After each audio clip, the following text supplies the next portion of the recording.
Hey guys, welcome back to the channel. Today we're going to be taking a look at another viewer requested video. It's been a few of you guys that have suggested this, and it's been on different videos and different people, so I know this is probably a good one. Today we're going to be looking at Dan Presland, I hope that's how you pronounce his name, and Obliviscaris. I also hope that's how you pronounce the band name. It's a really cool name, and a really cool name of the song too. We're going to be taking a look at "And Plague Flowers the Kaleidoscope." I mean, I see so many things in that name. A few notes really quick. I am going to do this song in two different parts because it's 12 minutes, and the last one that I did that was 7 minutes was La Via Strongiato, which ran like 20 minutes long, so I know this is going to be a long one as well. So I'm going to be breaking up this song into two parts, "And Plague Flowers the Kaleidoscope part 1 and part 2. Now, I've never listened to this song before now, and I'm just going to kind of give my quick analysis about what I think is really cool, what I like about the song, what pops out to me right off the bat. And a little disclaimer, since this is going to kind of be an analysis, I will be pausing the song at different points to kind of talk about sections and stuff like that. I know that irritates some people, so I just wanted to let you know before you even start the video that that's going to kind of be the format that we're going with. But I think that's it, I'm hoping. So without further ado, let's get right into it. All right, I'm pretty excited to go ahead and check out this band, so let's get to it. So as I said before, we are Obliviscaris. We come all the way from Melbourne, Australia. We have been wanting to come here to the US for so long, and it's just absolutely amazing to have so many of you here early to see us. So thank you guys so much. That's cool. I really like the Australian accent, by the way. We have one more song for you guys tonight, but before we get into that, over in that back corner over there, they've got one more song, which means this is their big boy song, the one that they say for the very end of their set. Say hello. And we will do our best to come back and see you guys. It just helps me get more excited. Nice thumpy bass, I like it. This one's off our album Portal of Eye. This one's called "And Plague Flowers the Kaleidoscope." They have such cool names for everything that they do. Liddy Productions. Ooh.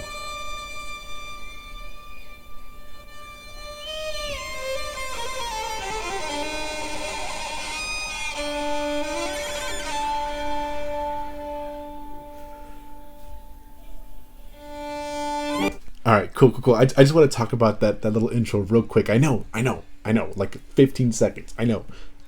We should probably get used to the fact that I'm gonna stop. I love introductions, obviously, right? Okay, so let's talk about that violin introduction. Now, what a beautifully haunting like introductory melody, so to speak. And you know, I'm not a string player. I don't think I've ever played strings before. Except for the fact that I have used the bow to kind of get certain really haunting sounds out of some percussion equipment. The ones that we use the most are like cymbals. Use a bow on a cymbal a lot. Use bows on vibes to get that kind of really like nasty kind of sound, kind of like what we're getting here from the violin.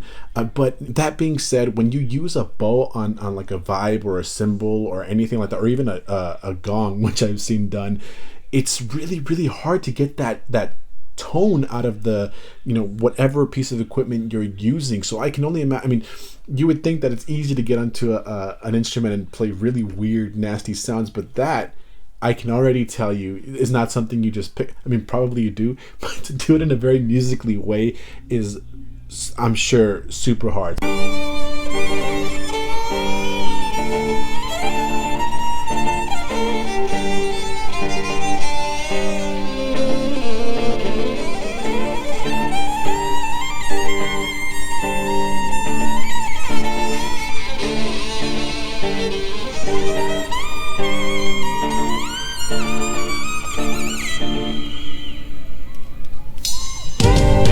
Ooh, that was a really cool little... Okay, so before I get into what I wanted to talk about that previous section, that was really cool. I'm sorry, the only guy I really know is the drummer, Dan Presland, because, you know, it was suggested to me to come watch this video, so that's the only guy I know, so I apologize. But anyway, I was watching Dan as he came in right then and there, and he was like, I don't know if they were all doing it because I was just watching Dan, but he was like counting in his head, and then he had that little intro bell hit, and then they were in. So that was really cool. I mean, that shows a lot of timing awareness from member to member. Like they're all in the same space, which is not easy to do. So I thought that was really cool. Going back to that section again, like I'm not a string player, obviously, but I don't know, I kind of liked the correct me if I'm wrong, I could be like way off base, but I think he's getting a pretty good tone. He's playing in tune, which is one of the things that are hardest, at least I've heard from some of my string playing friends. So yeah, that's one of the things I wanted to talk about. It's, in my opinion, really good violin playing. At the same time, like you've got a really cool, like you've already set up the timing for everybody else from the guitar playing that nice syncopated rhythm. It's I can't really tell just yet what time signature it is. It feels like an odd time signature, like 5/8 or 7/8. I'm not entirely sure yet, but I think it was really cool because you've got the guitar playing those syncopated chords, which are complementing really, really well with the violin playing, which to A, tells me it's in tune, and B, the chords that we've picked to play along with this solo, or the notes that the soloist is using, were good choices.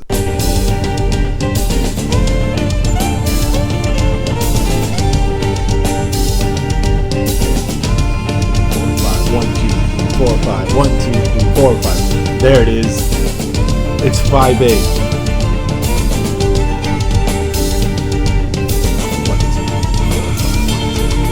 Ooh, that was tasty.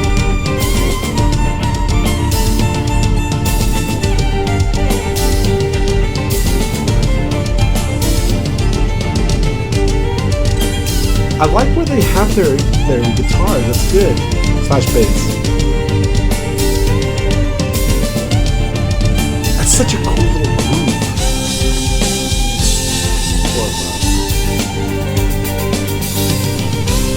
Yeah, I love the time signature changes.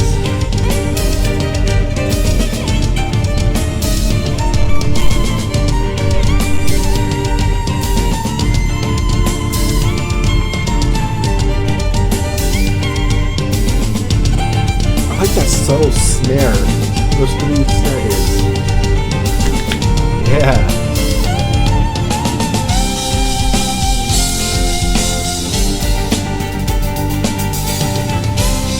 Yeah.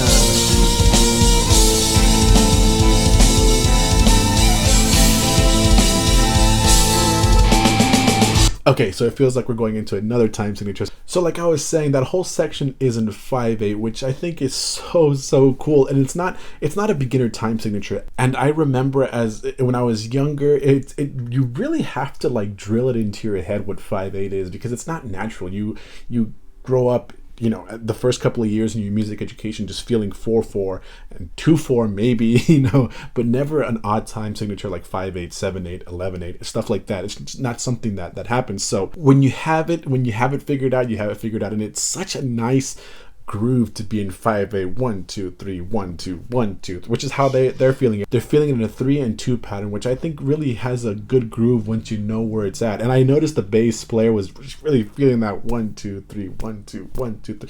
So cool. And going back to just talk about that little time, it's a really like intricate like drum set part, a lot of tom work, you know, some bass work. I like tom work, and he does a really good job of doing tom work in this 5/8 section, but adding that, you know, that little punch from the snare, and that whole thing really helps that snare stand out. Even when he's only playing 3 notes on that snare, they're very subtle notes, really nice notes, but you know they're there because everything else is low register, and then you have that snare moment, which is, I don't know, it really lends itself well to the groove.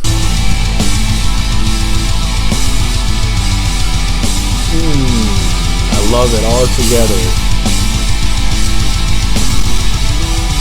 Really nice bass punching is right there, even.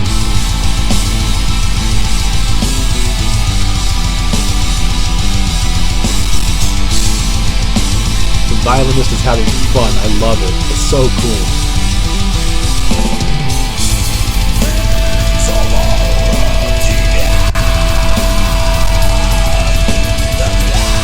Nice little vowel words. I like it.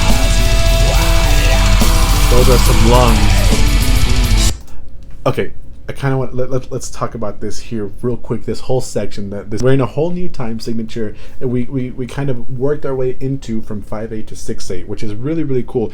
It's a slow 6/8. 1 2 3 4 5 6. 1 2 3 4 5 6. So like I was saying, 5/8 is such a beautiful time signature. At least for me, I love it. I love weird things, but 6/8 just lends itself really well to like some headbanging, and you saw all of them doing it together, and then Dan back there just laying down some solid bass drum, like just and in 6/8 those are actually eighth notes. 1 2 3 4 5 6. 1 2 3 4 5 6. Right, and it's really, really cool. I mean, they sound like triplets, but because of the time signature, but it's really eighth notes. And then of course we jump into what I would affectionately call the super bass part, and that's where Dan goes just double time with his feet, and that is just so crazy. I'm just listening to it, but the coolest thing about it is that it's still evenly spaced. It's so fast, but the tone quality from drum to drum is the same, which means good tuning and good pressure from foot to foot. But yeah, I mean, really, really good stuff.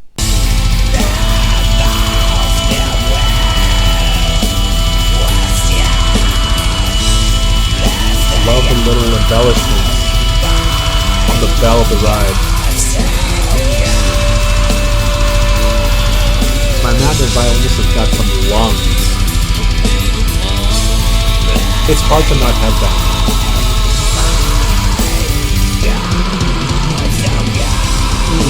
That was good. That was good.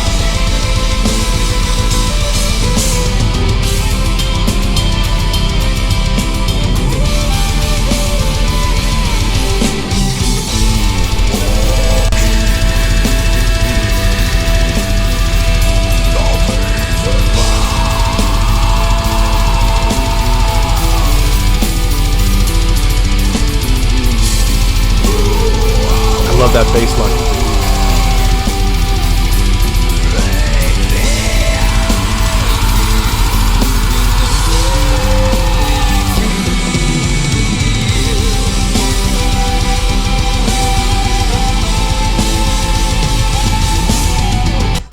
Okay, I know it's a weird place to stop, but I kind of want to talk about everything that just happened right there. Before I go on, and before I forget, I really want to give some props to the bass player, because I don't know, like, that's such a cool bass line. It's not your typical bass line that he's playing. He's got some movement in it.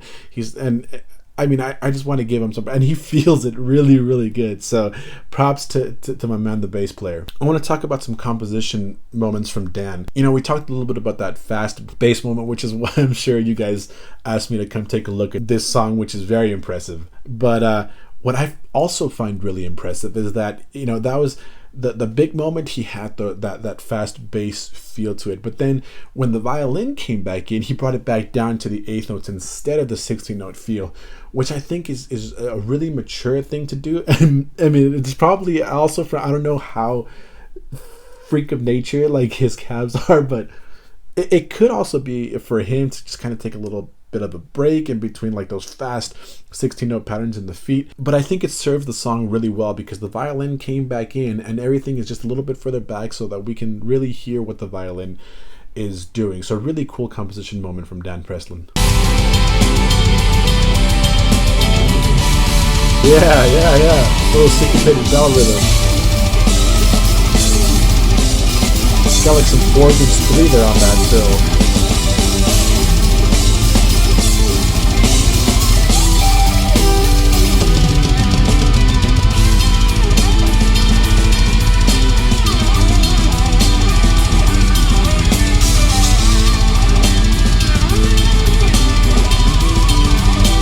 Get a little chance to showcase some guitar playing. Nice.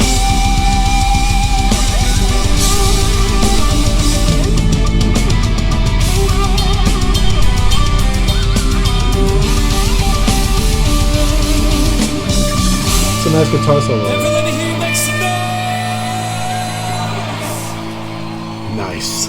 All right, so like I was saying, that's the end of part one. It's a long song, and I know I talk a lot, so I'm going to leave this as part one for And Plague Flowers the Kaleidoscope. I still think that's such a cool name for a song, and Obliviscaris is such a cool name for a band. But yeah, that was a lot of fun. I know there's a part, you know, there's the second half of the song coming up, at least in this video. I'm not exactly sure if it's one big song, you know, I mean, this is the first time I hear these guys, so let me know. I mean, is it one full big song? Because this video is like 12 minutes long, and I didn't expect to see a break right then and there, but it kind of worked out really well. Of course, I know I didn't catch everything in there. You know, it's to really break down a lot of these great bands and great drummers that you guys have been and great songs that you guys have been, you know, suggesting for me to go watch. I didn't really take a much longer video and several watch throughs and listening and analysis, but as always, I hope you guys enjoyed the video. Thanks so much for watching. If you liked the video, don't forget to hit that like button, and if you really liked the video, don't forget to hit that subscribe button for more content like this, listening and reacting, mostly from a drummer's perspective, but I do really like listening to the whole thing, kind of seeing what everybody's doing, the song in general, what it feels like, and things of that nature. Anyway, that's it for me. Thanks again, and hopefully we'll see you guys next time. See ya.